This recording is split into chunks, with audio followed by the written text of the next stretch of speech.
Ça a été une décision difficile. J'avais un beau parcours dans la banque, j'ai été identifié talent, enfin bref. Tu l'as cité, le banquier, malheureusement, c'est pas sa faute. C'est le système et le système bancaire. Et le système tel qu'il est fait. Et c'est ça qui fait peur. Moi, j'ai quand même l'impression que le métier de banquier traditionnel est en danger. On est finalement deux purs produits de la banque avec une grosse expérience. Et puis on a fait le choix tous les deux de se réorienter, de devenir des entrepreneurs. C'était un choix qui n'était pas évident, en tout cas pour moi aussi. Et j'ai eu du mal à quitter la banque. Et quand je l'ai fait, mais en fait, j'ai découvert une autre vie, la vie d'entrepreneur. Et j'ai trouvé ça juste incroyable. T'es salarié même, si t'es cadre et dirigeant, t'as l'impression que tu connais beaucoup de choses. Mais en vrai, entrepreneur, c'est très différent. Gagner combien tu penses par an en moyenne? Alors, j'ai pas fait le calcul complet, mais c'est énorme. En fait, l'opération, ce elle que est tu as gagné, géniale. c'est énorme. C'est énorme. T'es d'accord? Mais j'en ai conscience. Salut à toi, Mathieu. Je suis très heureux de t'accueillir ici. Merci pour m'accueillir sur ce podcast, Ilan. Yes. Alors, on va aborder un sujet qui, je pense, passionne beaucoup de gens. Donc, on va parler d'immobilier, puisque tu es un expert en immobilier. Et puis, on va parler également de bourse. Et l'idée aujourd'hui, c'est d'essayer de faire un genre de battle bourse versus immobilier. Quoi choisir? En gros, c'est ce que je te propose de faire aujourd'hui. Donc, on va chacun défendre un petit peu notre paroisse, puisque moi, je suis plutôt branché bourse, toi plutôt immobilier. Et puis, l'idée, c'est évidemment d'apporter beaucoup de valeur à nos personnes qui nous suivent aujourd'hui et d'essayer d'être le plus transparent, parce qu'il y a une ligne directrice que j'impose ici, c'est sans langue de bois, dire les choses telles qu'elles viennent. Et donc, c'est ce que je vais demander, de jouer le jeu et d'avancer dans ce podcast. Ça tombe bien, c'est un peu aussi ma ligne directrice. Eh bien alors c'est parti, on y va. Par quoi commencer? Alors on va commencer peut-être par se présenter, si tu le veux bien. Je vais te laisser la parole, Mathieu, expliquer un petit peu ton Avec parcours et puis aujourd'hui ce que tu fais tout simplement. Ok. Je suis Mathieu de l'Innocenti, j'ai 38 ans, je vis entre Paris et Cannes. Je suis papa d'un petit garçon de 4 ans, c'est important pour moi aussi de le dire ici. J'ai eu 3 vies dans ma carrière, on va dire, professionnelle. J'ai eu une phase un peu étudiant où, en fait, en côté d'être étudiant pour payer mes études, j'ai bossé. J'ai bossé en tant que voiturier, j'ai monté une première entreprise de chauffeur, j'ai travaillé en tant que aussi moniteur de ski, tout ça pour me payer les études. Une deuxième vie où j'ai été salarié dans une grande banque, la Société Générale, où j'ai fait plusieurs métiers. Mais grosso modo, j'ai été responsable de financer des professionnels de l'immobilier. Donc, on vient au sujet de l'immobilier. Je suis tombé assez vite dans l'immobilier. Et ensuite, après, j'ai intégré la division banque privée, gestion de fortune, donc les gens qui ont plutôt de l'argent. Et je les ai aidés à investir leur argent dans l'immobilier de manière intelligente et rentable. Donc ça, c'était ma deuxième vie qui a duré bien 10 ans.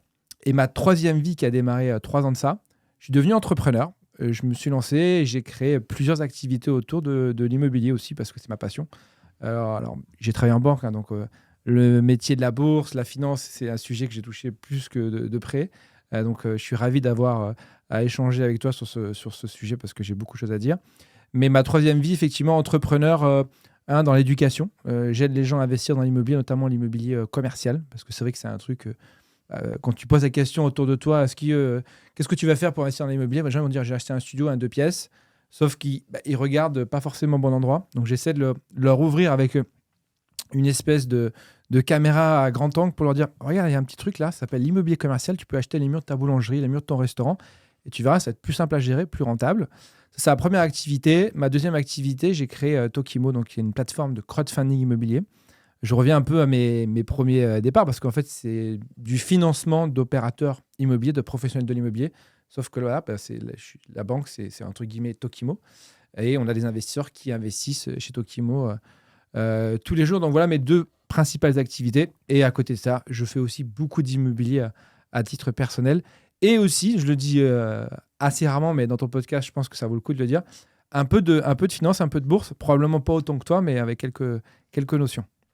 Génial, je te remercie pour ta présentation. Alors, ce qui est super intéressant, je trouve, c'est qu'on est finalement 2 purs produits de la banque avec une grosse expérience en banque. Et puis, on a fait choix tous les deux de se réorienter, de devenir des entrepreneurs. C'était un choix qui n'était pas évident, en tout cas pour moi aussi. Donc peut-être que tu pourras me dire un mot aussi sur ce choix-là tout Toi, à t'as l'heure. quitté il y a combien de temps déjà?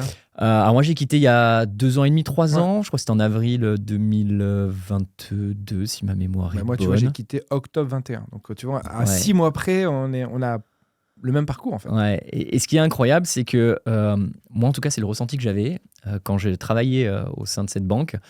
C'est on avait l'impression, tout cas, moi j'avais l'impression d'être dans un endroit où on était à la pointe de toute la technologie, de toutes les meilleures formations, de connaître notre sujet, de le maîtriser. Et finalement, c'était nous les meilleurs. Et tout ce qui était autour, en tout cas, c'est la vision que j'avais, qui était finalement peut-être moins bien que ce que j'avais. Et j'ai eu du mal à quitter la banque. Et quand je l'ai fait, mais en fait, j'ai découvert une autre vie, la vie d'entrepreneur. Et j'ai trouvé ça juste incroyable. Alors, je ne sais pas ce que ça t'a fait, toi aussi. Toi, quand tu as pris la décision finalement de quitter la banque. Moi, ça a été une décision difficile parce que j'avais un beau parcours dans la banque, j'ai été identifié talent, enfin bref, grosso modo, j'avais aucune raison de partir, très bien payé, plutôt une vie où j'étais assez libre, mais il me manquait quelque chose. Comme toi, effectivement, je voyais plein d'entrepreneurs réussir, je voyais le monde évoluer, et puis une culture d'entreprise où, exactement, on n'en a pas parlé avant, mais exactement le même sentiment que toi, une culture d'entreprise où les gens ont l'impression d'être les meilleurs, alors qu'en fait, les banques, pour moi, c'est la plupart des banques, pas toutes, mais la plupart des grandes banques qui sont très vieilles, sont des vieilles mamies très difficiles à manœuvrer, qui sont plutôt en décroissance, donc qui gèrent plutôt de la décroissance que de la croissance. Elles captent très peu de nouveaux clients. Quand tu regardes les revenus des banques aujourd'hui, elles sont inférieures à ce qu'elles faisaient avant. Elles ont la réglementation qui leur empêche d'innover. Et donc, dans ce marasme, finalement, parce que tu vois, quand je lisais les communiqués des dirigeants et les communiqués de presse de la banque, c'est nous avons réduit nos coûts, nous avons géré la décroissance, nous avons vendu cette partie, etc. Il n'y avait pas de mot croissance, hyper-croissance, développement, innovation. C'était pas dans les discours et je m'y retrouvais plus. Donc, c'est une des raisons. Mais qu'est-ce que ça m'a fait pour répondre à ta question quand je suis arrivé à démissionner, j'ai remis ma démission en papier au CEO de la banque. Un grand vide, parce que tu as plein d'idées en tête, tu veux monter. Moi, j'avais 6 business dans ma tête. Parce que, ça suffit pas, tu vois. Tu te dis, peut-être si ça marche pas. Bon, j'avais 6 business, j'ai fini avec 2. Mais ça m'a fait un grand vide. Mais aussi un phénomène de liberté. Et donc, tu passes par une phase où tu es salarié, même si tu es cadre et cadre dirigeant, tu as l'impression que tu connais beaucoup de choses. Mais en vrai, entrepreneur, c'est très, très, très, très différent. C'est pas plus difficile, c'est pas moins difficile, c'est très différent. Mais en tout cas, je trouve que moi, ce que ça m'a apporté, aujourd'hui, je trouve que je suis une personne augmentée d'un point de vue personnel et professionnel par rapport à quand j'étais salarié. Ouais, moi ça me fait un peu cet effet. Alors j'ai envie de revenir sur le côté dinosaure que tu citais tout à l'heure sur les banques parce que je pense que ça va passionner nos viewers. Moi aujourd'hui, ce qui me surprend encore, c'est les placements bancaires d'une manière générale. Quand je parle placement bancaire, je veux dire quand on va voir son banquier, très souvent on va vous donner le conseil, c'est un peu sur le livret A, donc peut-être 6 mois, 1 an d'avance, l'assurance vie, les comptes titres, et puis à l'intérieur de ces assurances vie comptes titres, on va, la plupart des personnes, alors toi je crois que tu as travaillé en gestion privée, donc c'est encore un niveau de conseil au-delà de la partie sur mesure, voilà, de la partie finalement globale, qui concerne le plus de personnes qui nous regardent aujourd'hui. Mais la plupart des personnes qui vont voir leur conseiller, ils ont en face d'eux un commercial, une personne qui a très peu de connaissances des marchés, très peu de connaissances finalement des placements eux-mêmes, qui sont des commerciaux. Et leur conseil, c'est livret A, épargne de précaution, et je suis d'accord là-dessus. Je veux dire, avoir l'épargne si jamais il y a un souci, etc. Mais toute la partie long terme, c'est fait sur des placements, d'OPCVM, qui sont très archaïques, je veux dire des vieux fonds avec des frais insupportables. Et aujourd'hui, il y a une masse d'argent de la population française qui est sur ces placements, quoi. Moi, j'irais même encore plus loin que ça. Et moi, tu vois, avec Tokimo, je me bats contre ça parce que nous, on offre des produits avec des rentabilités élevées. En fait, tu l'as cité, le banquier, malheureusement, c'est pas sa faute. C'est le système et le système bancaire. Et le système tel qu'il est fait, quand on connaît le système, qui est assez compliqué à comprendre et assez un peu horrible. Quand tu as un client que tu arrives, effectivement, le banquier dont tu parles, il a peu de connaissances ou pas assez. En banque privée, les gens ont un peu plus de connaissances. C'est les ingénieurs patrimoniaux qui travaillent vraiment sur le patrimoine. Mais je parle au conseiller classique. Lui, il a des objectifs commerciaux à remplir. Il faut qu'il vende tant d'assurance vie. Il faut qu'il vende tant de livrets A. Il faut qu'il vende tant d'assurance sinistre. Il faut qu'il vende même des téléphones, etc. Et en fait, malheureusement, il ne va pas avoir un conseil qui est objectif, qui est adapté à la personne qu'il a en face de lui. Tu vas avoir des besoins qui seront différents des miens. Et moi, ça va être le cas d'une autre personne. Et ça, je l'ai vu. Et en fait, on essaie toujours de mettre l'argent là où l'État en a besoin. Donc aujourd'hui, on met beaucoup d'argent dans l'assurance vie, les PER. L'assurance vie, parce que 80% de l'assurance vie est fléchée pour payer la dette de l'État français. Je vous rappelle que l'État français, il est un peu endetté quand même, et on a un déficit de plus de 6% sur l'atterrissage 2024, si je ne me trompe pas. Et le PER, c'est pour payer les retraites complémentaires, parce qu'on sait très bien que le système de retraite est déséquilibré, donc ils anticipent ça. En fait, c'est ça la problématique. Et l'assurance vie, c'est un truc génial pour les banques, génial pour aussi les gens qui travaillent dans l'épargne. Hein. Alors, moi, je travaille là-dedans, je n'en vois pas d'assurance vie. Mais quand tu arrives et qu'on te dit, voilà, ouvrez votre contrat d'assurance vie, un contrat d'assurance vie, il y a entre 0,8 et 1% minimum de frais de gestion par frais an. annuels, ouais, c'est ça. Annuels. Et avant, rappelle-toi, il y avait les droits d'entrée. Tu payais 2, 3%, c'est vrai. 4%. C'est vrai. Et ils y sont encore. Enfin, moi, quand j'ai quitté la banque, il y avait encore des droits d'entrée, mais on payait à l'époque 3, 4%. Moi, quand je partais, on arrivait à négocier 1%. Allez, en fonction du montant qu'on déposait, en fonction de la relation commerciale qu'on avait. Mais c'est vrai, c'est très gourmand en frais. En fait, très les gourmand, établissements et ça bancaires... pas grand chose de plus, finalement. Ben, c'est ça, moi, aujourd'hui, le vrai sujet, je pense, c'est l'éducation financière. C'est-à-dire qu'en fait, tu as besoin de placer ton argent parce que, du coup, tu as un surplus d'épargne et tu veux préparer ton avenir et tu fais bien de le faire parce qu'il existe des moyens de le faire. Et aujourd'hui, la seule personne que tu vas aller regarder, que tu vas trouver quand tu ne connais pas, c'est ton banquier. Et donc, ton banquier, tu lui fais confiance et tu lui dis, voilà, je veux placer mon surplus d'épargne sur ce placement-là. Et en effet, comme tu le dis, les banques sont très gourmandes en frais. Et ce qui est, en tout cas aujourd'hui, je trouve dramatique, c'est que la population française ne connaisse pas tout simplement les placements via les ETF. Tu vois, je me dis, l'assurance vie que tu citais tout à l'heure, c'est un super placement, pour moi, un super outil de transmission d'argent. Donc c'est vrai qu'il y a des... Pour moi, il y a deux avantages, tu as raison, transmission. Et la deuxième chose, c'est quand tu as l'assurance vie, c'est un peu pareil que le PEA, mais quand tu as l'assurance vie, tu peux faire des opérations, tu peux faire des plus-values, et donc du coup, tu ne vas pas être fiscalisé sur ces plus-values. C'est-à-dire que c'est une enveloppe où tu fais grossir, tu n'as pas besoin de l'argent, tu fais grossir et tu n'as pas de fiscalité tant que tu n'as pas sorti l'argent. Alors que si tu fais des plus-values en compte titre, tu paies à chaque fois que tu vends. C'est les deux avantages, mais il s'est vendu aujourd'hui, moi je peux dire, je l'ai vu en banque, grosse session, il y a 10 millions d'euros. L'entrepreneur, ils vend 10 millions d'euros sur l'entreprise, donc c'est beaucoup d'argent, pour des fois pas dire des montants supérieurs. Et les conseillers, ils essaient de placer 8 ou 9 en assurance vie. Après, ils vont mettre plein de choses dans des ETF, des OPCVM, beaucoup. Comme tu l'as dit, les OPCVM, c'est très chargé en frais. On parle de 2, 3, 4. Quand tu transparises tous les frais, entre les frais de transaction, tous les frais de 3-4%. Et après, tu peux mettre de l'immobilier aussi en assurance vie. Enfin bref. Oui, des CPI. Mais la difficulté, c'est que quand le client il veut sortir de cette assurance vie, c'est un peu une prison dorée. Parce que du coup, il va se taper la fiscalité. Et donc, en fait, généralement, ce qui se passe, c'est que les gens, ils laissent l'argent sur l'assurance vie et le banquier est hyper content parce que lui, il touche des frais chaque année pour pas faire grand-chose. Tu vois. Et c'est ce que je reproche un peu au système. Et il y a beaucoup de choses innovantes qui arrivent qui, effectivement, tu as mentionné les ETF, avec beaucoup moins de frais.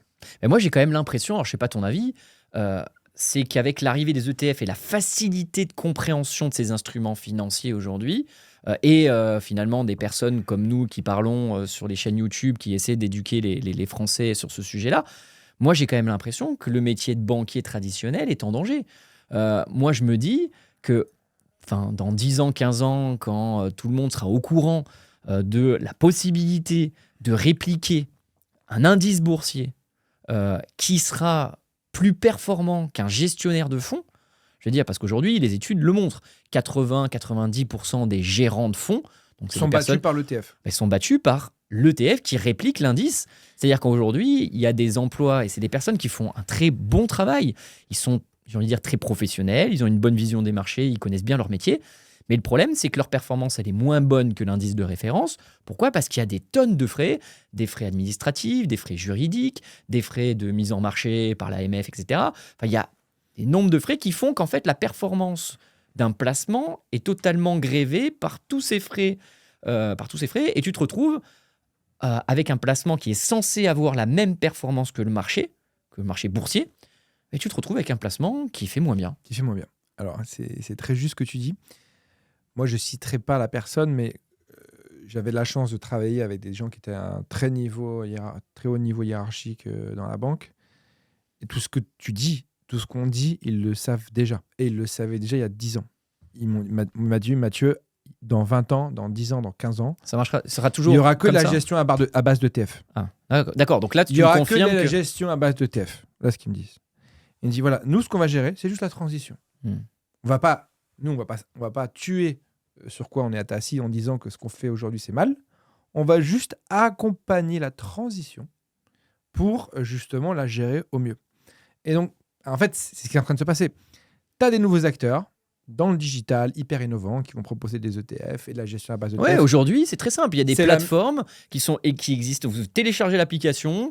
Alors, je vais peut-être pas citer de nom, mais allez, je vais citer des noms, par exemple, comme Trade Republic, que j'aime beaucoup. On ouvre l'application. En 2 clics, on est capable d'acheter un ETF qui représente le marché boursier mondial. Par exemple, MSCI World ou ETF SP500. En 2 clics, on est capable de répliquer ça.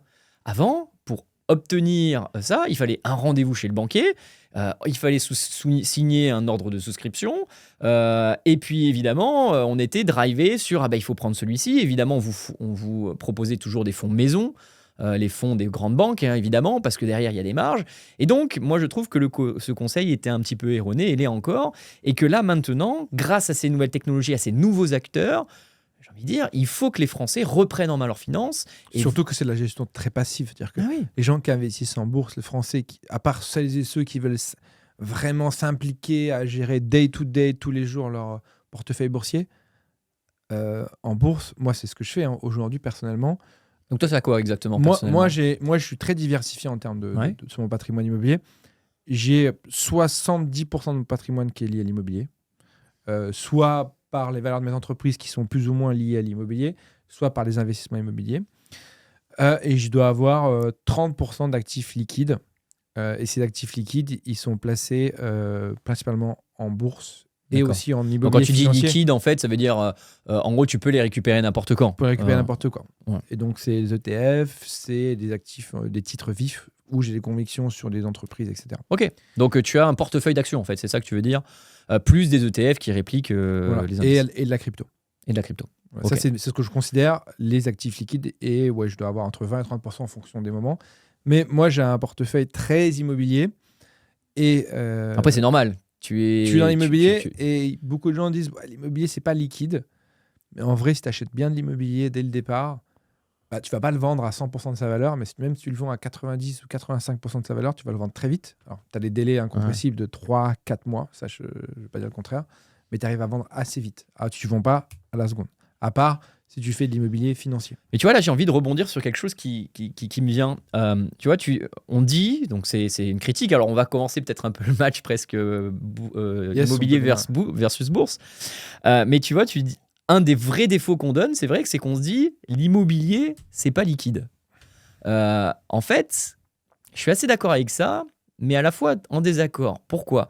Parce qu'en fait, comme tu le dis, j'achète un immeuble, admettons 100 000 euros, on va faire un compte rond, plutôt un appartement 100 000 euros. On se dit toujours, je peux pas le revendre, ou en tout cas, je suis bloqué. Mais en fait, non. Comme tu le dis, tu peux le revendre à n'importe quel prix, peut-être moins cher. Enfin, tu vas le revendre peut-être le prix que tu l'as acheté, mais tu vas perdre ce qu'on appelle des frais. Les frais d'acquisition, les frais de notaire, les frais de garantie si tu as fait un emprunt. Et donc, du coup, cet achat, si tu le revends 2 ans après, tu es sûr de ne pas faire une bonne opération. Parce que tu n'auras pas eu le temps d'amortir les frais, en fait. Et tu n'auras pas eu le temps, finalement, d'en avoir des fruits. Si tu fais du locatif, par exemple, tu vas avoir des loyers, etc. Donc, c'est vrai que ce n'est pas liquide, mais en réalité, tu peux le vendre sous, je dirais, 1 an. Si en 1 an, tu récupères ton argent. Versus la bourse, quand tu achètes une action, très souvent, on dit il faut que tu la gardes sur du long terme. Et tu n'es pas censé la vendre le lendemain. Parce qu'en fait, si tu la vends le lendemain ou dans 10 jours, comme pour l'immobilier, tu peux avoir une baisse du cours et donc tu n'auras pas eu tes fruits. Mais moi, je trouve qu'il y a déjà un lien en fait entre les deux, entre ces deux métiers finalement, immobilier et bourse, même si on ne parle pas de métier, on parle plutôt d'investissement. Je trouve le lien qui est assez logique en fait, de se dire, quand tu fais de l'immobilier, tu vas chercher un actif qui va te rapporter de l'argent. Donc, soit dans 10 ans, 15 ans, 20 ans, soit régulièrement, du cash flow tous les mois, etc. Mais très souvent, on est sur quand même un horizon de placement long terme. Et quand tu fais de la bourse, c'est de la même chose. Tu vas chercher des entreprises, mais tu vas acheter une entreprise qui a un potentiel de croissance, une entreprise qui va être demandée, qui l'est peut-être aujourd'hui et qui le sera encore demain et après-demain. Donc, avec un cours de bourse qui sera finalement qui va évoluer à la hausse. Et évidemment, si tu as aucun projet de le revendre dans les 10 jours ou dans les 2 semaines ou dans les 1 an, parce que sinon, ça s'appelle du trading. Ça s'appelle pas de l'investissement. C'est pareil pour l'immobilier, c'est soit tu fais l'investissement locatif, soit tu fais du marchand de biens. Et marchand de biens, tu vas aller acheter... En fait, moi, je suis assez d'accord sur ce que tu as dit. Après, on est sur 2 mondes différents pour moi, dans le sens où la bourse, c'est un monde que je considère presque parfait. C'est-à-dire que si une entreprise a une valeur de temps à un moment donné, c'est par rapport à ses résultats, etc. L'immobilier, c'est un monde imparfait. C'est-à-dire que tu peux aller chercher des anomalies de marché. Tu peux aller chercher une succession où les gens veulent vendre très vite. Tu peux aller, tu peux avoir accès à une information et avoir un prix qui est complètement déconnecté de la réalité. Et c'est ce que font beaucoup les marchands de biens. Ils sont beaucoup en lien avec des apporteurs d'affaires, des notaires. En fait, ils vont chercher des anomalies de marché.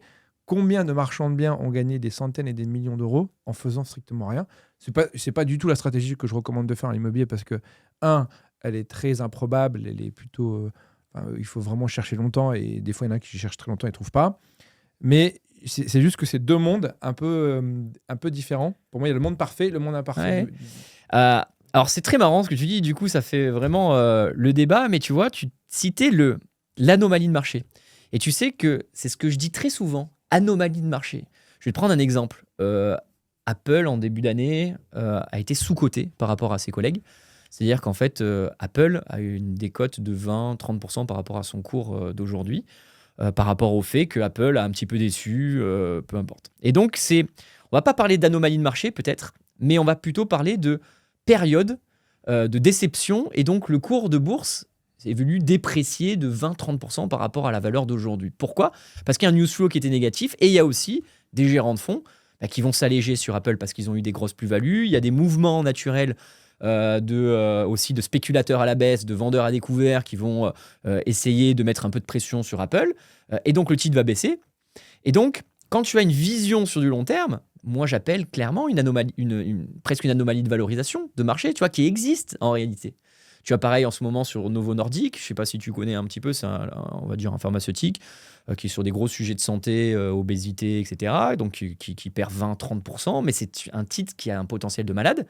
Pour autant, c'est pas une bonne période pour le titre en ce moment. Et moi, je vais parler, comme tu en parles dans l'immobilier, d'anomalie de marché également.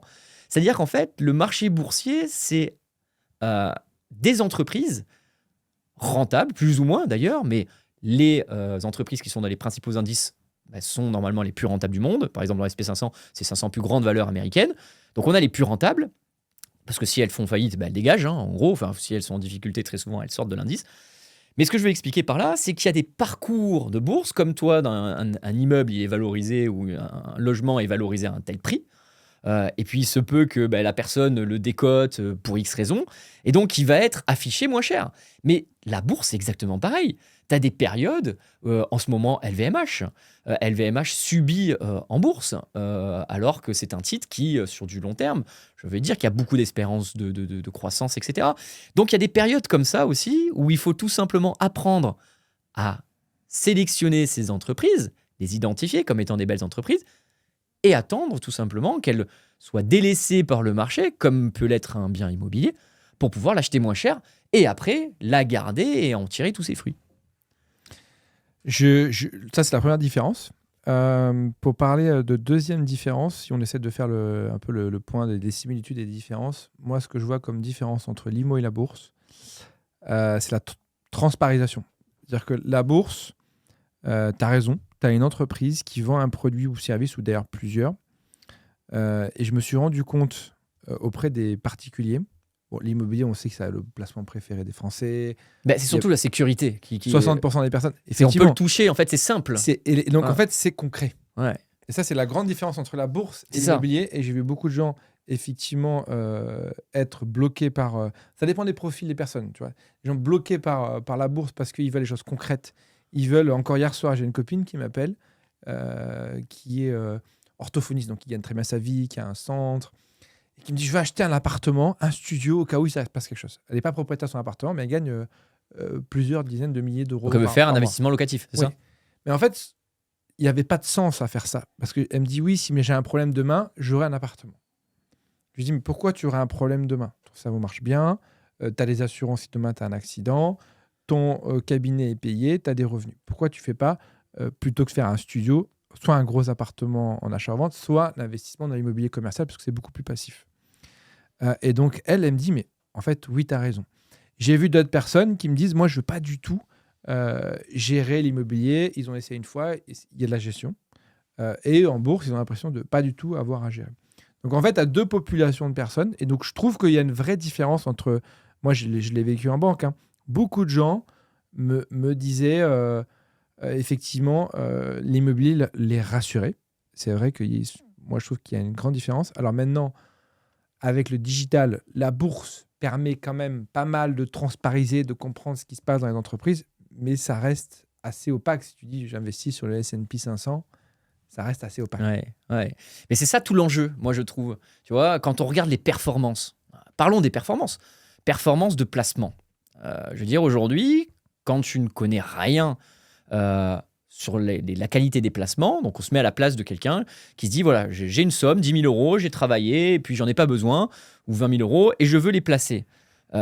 Les propositions sont les suivantes. Donc les livrets, donc là on va être sur des aujourd'hui, alors je sais pas comment les taux, mais on doit tourner aux alentours des 3%.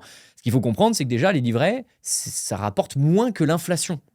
Déjà, faut se rappeler de ça. Il faut se dire, et je crois que la plupart beaucoup de Français ne sont pas au courant que quand je mets de l'argent sur un livret, je perds du pouvoir d'achat, puisque le coût de la vie augmente et la rémunération est inférieure au coût de la vie, en tout cas au cours des dernières années, c'est ce qui s'est passé. Les autres solutions, donc on l'a dit, c'est faire des placements boursiers. Donc, ouais, mais c'est quoi la bourse? Donc, oui, c'est des entreprises. C'est des entreprises rentables. Tout à l'heure, tu parlais, je veux investir dans les murs de la boulangerie. C'est ça, je peux devenir propriétaire des murs de la boulangerie et c'est certainement une super affaire. On peut certainement avoir des rendements supérieurs à 10%, pas de souci. Mais tu peux aussi devenir propriétaire, actionnaire de Apple. Je veux dire, tout le monde a Apple, tout le monde se dit je le consomme au quotidien, et pourquoi je ne deviendrai pas propriétaire de Apple? Et c'est pas compliqué de devenir propriétaire de Apple. Et j'ai l'impression, c'est qu'aujourd'hui, beaucoup de personnes finalement ont peur de la bourse. Les Français ont peur de la bourse, parce que souvent on se dit ouais, mais au bout d'un moment il y a une crise, au bout d'un moment il y a ci. Ils ont peur parce que tu l'as dit, regarde, Apple, tout le monde, c'est concret. C'est concret. Tout le monde a un besoin d'Apple. Tout le monde a Apple. Moi, aujourd'hui, Apple, je considère que c'est probablement l'objet le plus important dans ma vie professionnelle et personnelle aussi. Ça permet de communiquer avec ma famille, mes amis qui sont à l'autre coin du monde. J'ai accès à toutes mes données dans mon business. Tout.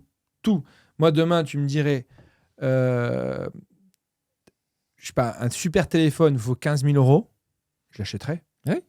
Parce que, et j'achèterais peut-être une voiture moins chère. Parce qu'une voiture, aujourd'hui, ça me sert d'aller d'un point A à un point B. Je dois transporter les personnes, mais les personnes que je transporte avec moi en sécurité, et c'est tout, ça me sert à rien d'autre, tu vois. Je n'ai pas de problème d'ego à dire je veux une voiture rouge qui fait beaucoup de bruit, pas de problème avec ça. Mais par contre, un téléphone hyper efficace, tu me dis le téléphone plus efficace, 3 fois plus efficace qu'Apple, te vend 3 fois le prix d'Apple, je vais l'acheter. Je vais même faire un crédit, parce que pour moi, c'est pas un passif, c'est un actif, un téléphone. Mais quand bien même, je pense que les gens ont peur de la bourse parce que c'est volatile. En fait, la bourse, c'est transparent, ça bouge tous les jours, ça monte tous les jours. On pourrait dire presque que l'immobilier, si l'immobilier était coté tous les jours, ça bougerait aussi tous les jours. Sauf qu'en fait, l'immobilier, il n'y a pas autant de volatilité, donc les prix ne sont pas calculés tous les jours sur l'immobilier. En fait, c'est ça le problème. C'est que le cours de bourse, quand tu achètes des actions, en fait, tu vas être tenté de regarder. Alors qu'il ne faut surtout pas regarder en réalité. Il faut presque regarder tous les ans ou tous les 2 ans. Et c'est ça qui fait peur. Moi, ce que j'entends très souvent, moi j'ai arrêté la bourse, j'ai tout vendu parce que ça s'est effondré. Et oui, le problème c'est que les Français, on va dire les Européens, parce que c'est un problème aussi européen, un peu moins américain, c'est que dès que ça baisse un peu, ben, on a peur, on réagit et on prend exactement la décision inverse de ce qu'on devrait faire. Et c'est là, évidemment, qu'après, les cours montent, etc. Il y a aussi une problématique, c'est qu'il faut juste choisir. Tu parlais d'Apple, t'en as besoin de ce téléphone. Donc, tu sais qu'ils vont durer longtemps. Tu sais qu'ils vont être là encore longtemps. Je te prends l'exemple de Meta. On peut faire la même chose. Meta, pour ceux qui ne connaissent pas, c'est le groupe qui possède Instagram, Facebook, etc. Là, c'est pareil. Demain, ça fait partie de notre vie. On a besoin aujourd'hui. Si tu veux, moi, ce que je trouve, c'est pas palpable. Moi, je vais te dire, tiens, tu as ces murs, cette boulangerie. Cet appartement qui est disponible, tu connais le locataire, tu sais qui est dedans, c'est hyper concret. Ta Meta, effectivement, tu sais pas qui dirige l'entreprise, tu connais même pas tu connais Mark Zuckerberg, mais tu connais pas l'équipe dirigeante. Ils font une multitude de produits. Par exemple, tu vois, Meta, je te prends l'exemple. Hein. Là, on est un peu dans le débat, je te challenge. Meta, ils ont failli se planter il y a un an et demi. Avec le métaverse. Ils ont voulu se lancer sur le métaverse. Je crois qu'ils ont investi près de 50 ou 100 milliards d'euros. Mais ils se sont plantés. Ils ont dépensé certainement beaucoup d'argent. Et donc, du coup, un dirigeant qui prend une décision qui va aller à l'encontre de l'entreprise, à un moment donné, peut-être qu'il aurait pu faire changer le métavers et il aurait pris des positions. C'était sa vision. Et sa vision était super intéressante. Hein. Moi, je me voyais vraiment bien, mais c'était peut-être pas le bon moment. Moi, j'y ai jamais cru, perso. Après, chacun a son avis différent. Autant l'intelligence artificielle, j'y crois énormément. Autant le métavers, je pense que les gens, ils ont besoin de vivre dans le monde réel et pas dans un monde... Moi, ce qui m'avait plu, c'était surtout, je fais une petite parenthèse, mais dans le métavers, c'était de se dire, imagine les chirurgiens, avant de faire une intervention très complexe, ils peuvent la faire dans le métaverse pour s'entraîner et après la répliquer en réel, tu vois. Il y a quand même des débouchés derrière qui étaient extrêmement importants et ils l'ont mis un petit peu de côté en effet. Ils ont fait des tests, mais c'est tout le principe des beaux groupes comme ça, c'est d'essayer, faire des tests, combien ça coûte. Alors ça a peut-être coûté un peu cher pour Meta et depuis qu'ils ont arrêté, le cours de bourse c'est bien remonté. Mais là, l'enjeu, c'est de se dire... oui, les Français n'arrivent pas à toucher du doigt et je comprends et tu as raison et c'est pour ça qu'on reste sur l'immobilier ou en tout cas que la majeure partie de la population reste sur l'immobilier parce qu'on arrive à le toucher. C'est ça. Mais c'est de l'éducation pour moi, l'éducation financière. Parce que demain, quand on regarde l'évolution de la bourse, et si on n'a pas envie en effet d'investir sur Apple juste ou sur Meta, et je vous invite d'ailleurs à ne pas le faire, il ne faut surtout pas tout investir sur une entreprise. L'idée, quand on fait de la bourse, évidemment, et ça c'est un conseil qu'on vous donne, c'est de diversifier. Comme dans tout, il faut diversifier ses investissements. C'est ça qui est difficile en fait. Tu vois, nous, Tokimo, pourquoi ça marche bien ? Parce que dans l'immobilier, là, Tokimo, c'est de l'immobilier financier, enfin financiarisé, financier. Tu achètes sur ton téléphone un bout d'un bien immobilier, d'un appartement. Il n'y a pas de valorisation en fait de votre actif Non, il est fait tous les ans. Voilà, c'est tous les ans, il y a une actualisation. Voilà. Okay. Et donc, si tu veux, si on vendait, on dirait, bon, ben voilà, tu achètes un bien en France et tu as 11% de rentabilité, c'est ce qu'on a performé jusqu'à aujourd'hui. Ça ne marche pas. Par contre, nous, chaque opération, l'investisseur, il voit ce qu'il achète. Même s'il met que 100 euros ou 200 euros, on lui a présenté l'opération, on lui a présenté ce qu'on allait faire sur le bien, les travaux qu'on allait faire, et puis qui porte le projet, où est-ce qu'il est, où est-ce que c'est, l'adresse. Il peut aller voir sur Google Maps et ça rassure en fait. Ouais. T'as raison, mais je pourrais faire la même chose avec Apple. Mais je me dis, mais tu te rends compte, regarde, et presque j'ai envie de dire que ça devient arrogant. En fait, se dire, je suis propriétaire d'Apple. Parce que c'est le cas, hein. En fait, quand tu achètes Apple, tu es propriétaire d'Apple. Et donc, en fait, on se dit pas, tu as des parts dans Apple. Mais c'est le cas, en fait. Je suis propriétaire d'Apple. Ça veut dire que le bénéfice qu'il dégage, et il en dégage beaucoup, une partie de ce bénéfice me revient. Soit sous forme de dividendes si c'est distribué. Apple ne distribue pas de dividendes. Donc, sous forme de plus-value. Donc, ça veut dire que le cours de bourse augmente. Et c'est ce pari-là que j'ai envie, enfin c'est ce pari, je parle de pari n'importe quoi, c'est cette éducation-là qu'il faut en tout cas, je pense, selon ma vision, apporter aux Français en disant que oui, aujourd'hui, vous avez le marché de l'immobilier qui est rassurant, mais il y a le marché des actions et pour être rassuré, parce que je comprends cette exigence d'être rassuré. C'est la complexité, c'est-à-dire que l'immobilier, je dirais que quelqu'un qui démarre dans l'investissement, quel que soit le type d'investissement, l'immobilier, c'est assez simple. Tout le monde a visité un bien, tout le monde a vécu dans un bien. On a tous vécu dans un studio, dans un 2 pièces, dans un 3 pièces. Peut-être certains ont eu la chance de vivre dans des maisons. On est tous passés par l'immobilier. Ouais. Alors que des gens qui ne viennent pas du tout de notre monde, c'est-à-dire de la banque, une action en bourse, c'est hyper, tu vois, c'est abstrait finalement. Ouais. Donc tu as raison, il faut faire ce travail d'éducation Parce que l'immobilier, les gens comprennent assez vite comment ça fonctionne, ce que c'est, on loue, on revend plus-value. Mais il faut aussi expliquer comment ça fonctionne la bourse. Et pour nous, qui avons travaillé pendant des dizaines d'années, enfin moi en tout cas plus de 10 ans en banque, et toi c'est pareil, alors à part si on rentre dans des trucs très complexes, mais c'est assez simple. Mais c'est Tu vois, on super sait simple. comment fonctionne Mais- une bourse, etc. Donc c'est simple, mais je pense pour Il faut prendre le 90% temps. de la Ouais. population, c'est hyper complexe. Mais en fait, c'est complexe parce que on ne prend pas le temps de comprendre. Je vais te prendre un exemple qui va peut-être imager un peu ce que je dis. Donc, j'ai fait de l'immobilier. Je vous expliquerai un peu ce que j'ai fait dans l'immobilier, mais j'en ai fait beaucoup et d'ailleurs, j'ai commencé par ça. L'immobilier, quand j'ai acheté mon premier appartement, c'était en 2007. Donc, c'était à Jean-Lépin. C'était un studio de 21 mètres carrés avec une belle terrasse. Première acquisition. Ben, j'ai réfléchi, enfin, j'ai fait mes recherches, comment acheter. J'ai fait plusieurs visites. J'ai dû en visiter 20 d'appartements. J'ai fait des négociations avec les agents immobiliers. Après, j'ai découvert comment trouver le bon notaire. Donc, j'ai parlé autour de moi. J'ai passé un temps monstrueux. Alors, j'ai bien aimé, franchement, à devenir propriétaire de cet appartement. Une fois que j'étais propriétaire, j'ai fait des travaux, j'ai fait des achats. Ce que je veux dire par là, c'est que lorsque j'ai fait ma première acquisition en 2007, qui m'a coûté une centaine de milliers d'euros à peu près, j'ai fait un crédit, donc financement bancaire, etc. En termes d'heures passées pour pouvoir acheter et comprendre un petit peu ce que j'allais faire de cet appartement, mais c'est énorme. Je me dis, j'aurais mis ce temps-là pour me former sur les marchés financiers et apprendre le fonctionnement de la bourse, mais je te garantis que je serais capable de construire, je serais capable à l'époque de construire un portefeuille de malade. Tu comprends ce que je veux dire? C'est-à-dire que très souvent, on se dit, oui, l'immobilier, c'est la simplicité. Tu l'as revendu C'est cet connu. appartement ou pas? Ouais, il est revendu. Ouais. Tu l'as vendu combien? Je l'ai revendu 130 000 euros et je l'ai loué pendant, j'ai dû louer pendant 15 ans à peu près. C'était une super affaire. Donc, Super tu l'as vendu- opportunité. il t'est revenu à 100 000, Ouais, il m'a revenu à 100 000 avec les travaux. tout Je l'ai compris. revendu à 130 000 euros. Et Et je l'ai loué pendant 15 ans, c'est-à-dire qu'en fait, j'avais fait un financement pratiquement à 100%, pratiquement. Et il me restait 55 000 euros de crédit.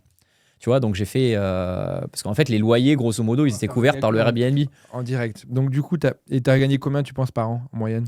Alors, j'ai pas fait le calcul complet, mais c'est énorme. En fait, l'opération, Donc, ce elle que est tu as juste gagné, géniale. c'est énorme. C'est énorme. T'es d'accord? Mais j'en ai conscience. Mais j'en ai conscience. Et ce que je suis en train de dire, c'est de pas faire l'immobilier. Puisque En fait, c'est l'autre grosse différence que je vois pour le commun des mortels, pour arriver dans l'autre différence que je vois c'est que dans l'immobilier, tu l'as dit, tu as l'effet de levier. Alors, tu vas me dire, dans la bourse, c'est pareil, mais dans l'immobilier, tu as un effet de levier qui est le plus puissant. Tu peux partir avec zéro et faire énormément d'argent. Et moi, c'est ça qui, aujourd'hui, je fais des opérations sur des trucs hyper passifs. Alors, courbe d'apprentissage de l'immobilier, c'est ça. Effectivement, c'est un peu logarithmique. C'est-à-dire que le temps que tu passes au début, il est énorme. Ouais. Et après, il est beaucoup moins important. Aujourd'hui, moi, pour acheter un bien, alors, je ne suis pas tout le monde, j'en fais régulièrement, j'en fais 3 à 5 par an d'investissement.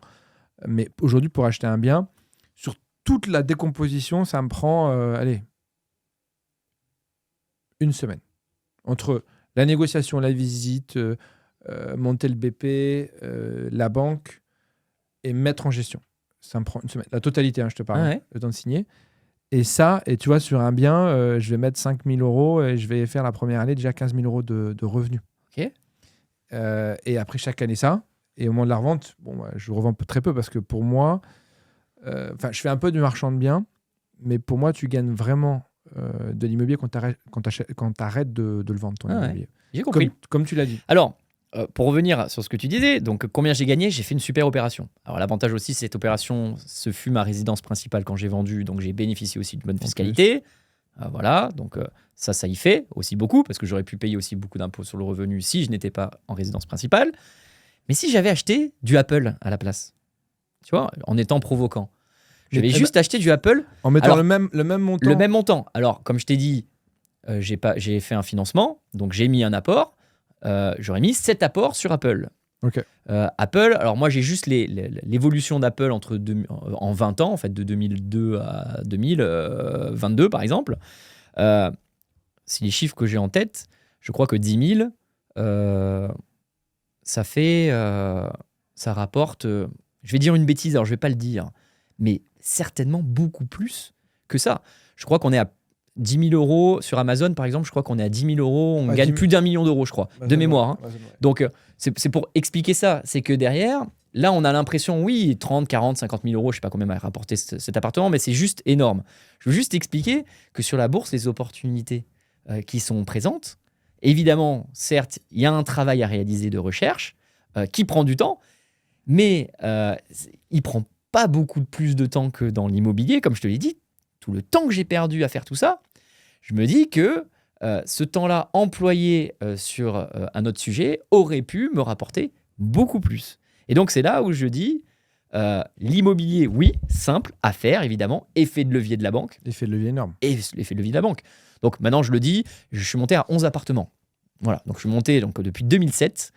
J'ai acheté 11 appartements, donc de 2007, 2008, 2009. En fait, j'avais de la chance d'être en CDI. Donc, enchaîné. Voilà, j'ai enchaîné, j'ai pas arrêté. En fait, l'immobilier, pour moi, je ne vivais que par l'immobilier. Donc, je faisais j'avais un peu de bourse, mais voilà, je grandissais. Mais l'immobilier, pour moi, c'était facile. Mais quand tu fais beaucoup d'immobilier, de toute façon, tu n'as jamais de cash. Parce que tu remets tout le temps. Exactement. Tout ce que tu gagnes, tu le remets dans un nouvel investissement, payer un peu les travaux, payer 2-3 trucs. T'arrêtes jamais. Et puis, tu vois le truc, parce que c'est magique, en fait. Hein, de toute façon, il faut le faire. Pour moi, je suis encore. Et puis, si on échange aujourd'hui. Ça prend l'inflation. En plus, je vois que tu connais bien le sujet. Ouais. Et depuis, je crois, 2019, j'ai commencé à revendre. Donc, je suis dans une phase de revente. Il me reste plus que 3 biens immobiliers. Ah, t'as bien vendu. J'ai vendu le 4e là. Alors, je signe chez le notaire là dans 2 semaines. Donc, j'ai bien revendu. Il m'en reste encore 3. Pourquoi tu as vendu? Parce que j'en ai ras-le-bol. Et la question, t'en as ras-le-bol de la gestion du coup? Ouais, en fait. Et entre te dire, parce que c'est toi qui gérais? Non, alors, je l'ai fait en plusieurs fois. Au début, c'est moi qui gérais. Après, j'ai pris une boîte de conciergerie. Ouais. Après, j'ai tout mis à l'année. J'en ai ras-le-bol. Bon, un petit différent avec la boîte. Et souvent, ça arrive. Voilà. Donc, moi, j'ai fait les pots cassés, donc à devoir générer les ménages l'été. Parce que ici, tu sais, sur la Côte d'Azur, saisonnier, etc. Donc, j'optimisais à fond. Je vois très bien. Je passe à l'année. Voilà, logique. Mais baisse de rentabilité. Et puis là, maintenant, j'ai plus l'âge, j'ai assez de revenus. Tu récupères du cash, là. Voilà, je récupère du cash, j'injecte dans des entreprises, j'injecte aussi sur mon portefeuille de bourse. Et puis voilà. Et puis maintenant, je pense plus à me racheter des résidences secondaires, ski et en Corse, là, par exemple, pour te parler du projet, plus que de faire des investissements immobiliers. Voilà, parce que j'ai aussi l'âge, 40 ans passés maintenant. Voilà. Mais j'encourage tout le monde à démarrer, évidemment, de se servir de l'effet de levier de la banque. Et la grosse problématique qu'il y a dans l'immobilier, c'est qu'en effet, si tu n'as pas un CDI, en tout cas pour moi, ça me semble être un peu compliqué. C'est plus compliqué, tu as raison. Après, c'est toujours pareil. Ce que vont faire 80% des gens, c'est comme dans le trading, ce que vont faire 80% des gens, acheter des ETF, très simple, etc. Et dans l'immobilier, c'est pareil, c'est 80% des gens. Et on arrive à faire éduquer des gens, c'est-à-dire 20% des gens, qui vont réussir à acheter même quand ils sont pas en CDI, qui vont réussir à trouver des rentabilités supérieures à 10%, qui vont réussir à faire des opérations aux plus-values très importantes. Et ça, c'est les gens hyper éduqués, hyper formés. C'est les mêmes que ceux qui sont hyper formés sur la bourse et le trading. C'est vrai que dans le commun des mortels, tu n'as pas de CDI, la banque va dire « tu n'as pas de CDI, désolé ». C'est sûr, si tu te contentes de « désolé, tu n'as pas de CDI », tu ne vas pas aller très loin. Moi, perso, quand j'ai quitté la banque, comme je te disais tout à l'heure, j'ai jamais autant emprunté que quand j'étais jeune entrepreneur. Je sais pas ce qui s'est passé, les banques m'ont prêté, j'ai été convaincant, j'ai réussi à emprunter en étant entrepreneur sans revenu. Mais je peux montrer les chiffres, j'ai plusieurs millions d'euros. Ouais. Donc, je dis pas ça parce que tout le monde va y arriver, je dis ça pour un peu casser les codes. Et les banques, en fait, le problème des CDI, c'est que quand tu regardes les nouvelles embauches qu'il y a en France, il y a majoritairement à 80% des CDD et 20% sur les CDI. Donc les banques sont assis pour prêter à des gens sur un stock de CDI.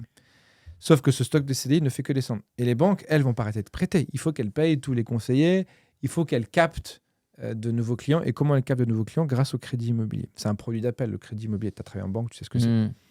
Et donc, ce qui se passe, c'est que tu as des banques maintenant qui sont en train de mettre D'ailleurs, en s'il n'y avait place... pas le crédit immobilier entre nous, je fais une petite parenthèse, mais s'il n'y avait pas le crédit immobilier, les banques n'auraient aucun client. Clairement. Enfin, pour moi, aujourd'hui, non. Enfin, ou très peu. Parce que non, vraiment, avec les banques en ligne, etc. Voilà, ce que j'allais dire, avec les Revolut, autres banques en ligne, ils auraient très peu de clients. Pour la partie professionnelle, c'est tellement plus facile qu'ils auraient perdu tous leurs clients. Mais c'est vrai que moi, personnellement, je suis tenu d'avoir des très bonnes relations avec des banques traditionnelles parce que je suis un gros consommateur de crédit immobilier. Et puis le rôle de la banque, c'est ça, c'est d'accompagner dans les projets des Français pour financer leur entreprise, l'immobilier, etc. Elles ont un rôle majeur et bravo à elles d'ailleurs pour ça, parce que c'est leur job. Et donc du coup, il y a des banques qui testent des crédits en masse en immobilier sans avoir CDI. C'est annoncé, je crois, il y a une banque qui a annoncé ça la semaine dernière, c'est tout nouveau, qui commence à comprendre que en fait, la manne de clients en CDI ne fait que baisser parce qu'il y a plein de gens qui veulent devenir entrepreneurs, ils créent leur boîte, ils font en auto-entreprise, etc. Et commence à changer là-dessus. D'accord. C'est une bonne nouvelle. C'est une bonne nouvelle, ouais. C'est une bonne nouvelle. Peut-être ça serait intéressant, parce qu'en fait, on arrive un peu dans le match en se disant, moi, je suis convaincu que c'est le match IMO versus bourse, il faut faire les deux. Oui, moi, je dirais même, il faut apprendre, en fait. Moi, je pense que c'est de l'éducation, que ce soit dans l'immobilier, que ce soit dans la bourse ou dans... En fait, c'est de l'investissement. Là, on parle, on se dit, qu'est-ce qui a le plus de rendement entre la bourse et l'immobilier? Parce que c'était un petit peu ça au départ. C'est aussi, au-delà du match, qu'est-ce qui rapporte le plus? La bourse ou l'immobilier? En réalité, il faut comprendre que dans notre vie aujourd'hui, dans le système capitaliste, à chaque fois qu'on a une rémunération, il y a forcément à côté une part de risque.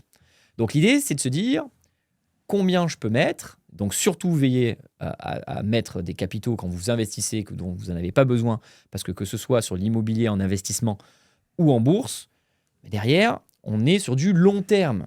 Parce qu'il faut toujours rappeler que quand on fait de la bourse sur 6 mois, 1 an, voire même 2 ans, ce n'est pas de la bourse. Et ça, c'est de l'éducation encore. C'est du trading. En gros, quand j'investis sur une action et que je la revends 6 mois après, je n'ai pas fait de la bourse. Ça doit être du long terme. Et ça, c'est très, très important. Là où je veux en venir, c'est que il faut pour moi, je pense, éduquer les Français, leur donner envie de s'intéresser à ces deux types d'investissements et d'essayer de comprendre que le but, c'est de chercher du rendement. Quand j'investis dans quelque chose, je veux avoir un retour sur investissement. Si j'investis 1 000 euros, je vais avoir, si j'ai un rendement de 10%, on va me rendre 100 euros. Et donc, évidemment, quand on comprend ça, on va avoir la possibilité d'investir dans plein de choses, mais il faut évidemment comprendre le placement et après se laisser aller. Et le laisser assez longtemps pour pouvoir en percevoir les fruits. Donc ça, c'est important que ceux qui nous écoutent comprennent que ce soit en bourse, en immobilier, il faut comprendre, il faut se former et il faut écouter des personnes qui excellent dans cette profession, en fait. Je suis d'accord avec toi. Moi, je vois bien la différence entre les gens très éduqués sur un sujet et les gens qui démarrent dans leur éducation sur un sujet. Ceux qui sont très éduqués, déjà, ils savent s'entourer de personnes qui ont le même objectif qu'eux ou ils sont déjà passés par cet objectif. Et ils vont les aider, ils vont apprendre. Ils vont avoir des réflexes radicalement différents. Ils vont prendre des décisions et prendre des directions radicalement différentes. Donc, je te rejoins. Je trouve que YouTube, tout ce qui peut être sur les réseaux, etc., a fait un bien fou sur l'éducation financière. Et parce qu'avant, l'éducation financière, elle passait par quoi? Par des banques qui te disaient un petit peu sur les placements financiers. Sur l'immobilier, tu avais l'agent immobilier, qui avait plutôt un intérêt à te vendre un produit qu'il avait en stock plutôt qu'à t'expliquer comment faire de l'argent grâce à l'immobilier. Et aujourd'hui, t'en fais partie, j'en fais partie, tu as une chaîne YouTube, j'ai une chaîne YouTube. On offre du contenu gratuit à des gens de manière bienveillante pour leur dire, voilà, faites attention quand vous faites un investissement immobilier. Moi, je fais des vidéos sur Bali pour expliquer demain si les gens veulent investir à Bali, comment le faire, soit l'immobilier commercial, soit l'immobilier résidentiel, toi sur la bourse. Et tellement de gens, des fois, qui envoient un message en disant, j'ai écouté ça, j'ai réussi à gagner 10K, 20K, j'ai réussi à faire cette opération, à négocier comme ça. Tout passe par l'éducation. Moi, j'ai réussi à travailler en banque pendant 10 ans à des niveaux très complexes parce que je m'étais formé pendant 6 ans avant. J'ai fait 6 ans d'études. C'est de la formation, c'est de l'éducation. Et tout part de là. Ouais. Tout part de là. Et je vois bien les gens quand j'accompagne, ou je pense que c'est pareil pour toi, tu prends une personne d'un point A, il a un objectif, c'est d'aller vers B, et tu vois sa différence entre A et B, c'est juste incroyable. Ouais. Donc, je suis entièrement d'accord avec ça. Et je dirais qu'effectivement, moi, ça va dépendre, tu as raison, de l'éducation qui est importante. Et je pense qu'il y a aussi les gens qui nous écoutent, c'est à quel stade de votre vie vous êtes.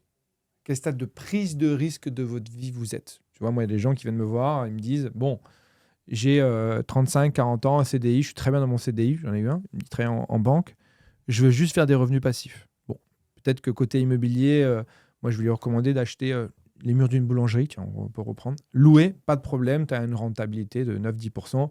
Sur les fonds propres que tu vas mettre, tu vas faire une rentabilité de 100% par an tous les ans. Donc, Bien sûr. tu vas récupérer ton cash au bout d'un an. Ouais. Voilà. Trouve des placements qui te rapportent 100% par an, ça n'existe pas. Ça n'existe clairement. pas. Avec l'effet de levier, ça n'existe pas. Et en prenant un risque qui est très maîtrisé. Ouais. Toi, par exemple, tu vas dire, tu as investi sur, je sais pas, peut-être un ETF sur le S&P 500 et tu vas faire ta performance tous les ans.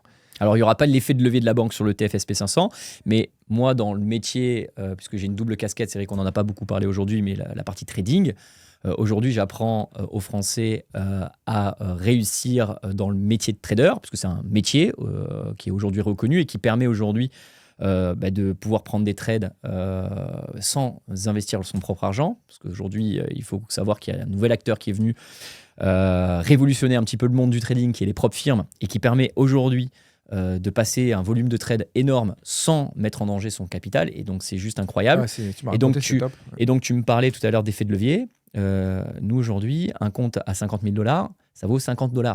Tu vois ? Donc, 50 000 $, si tu fais 1%, ça fait 500 $. Et tu as mis 50 €. Et tu as mis 50 € pour pouvoir l'obtenir. Donc, tu as fait x10.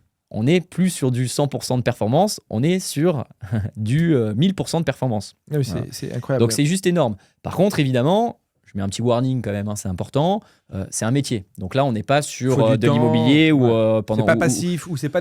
Voilà. En fait, moi, je trouve assez intéressant le parallèle à faire.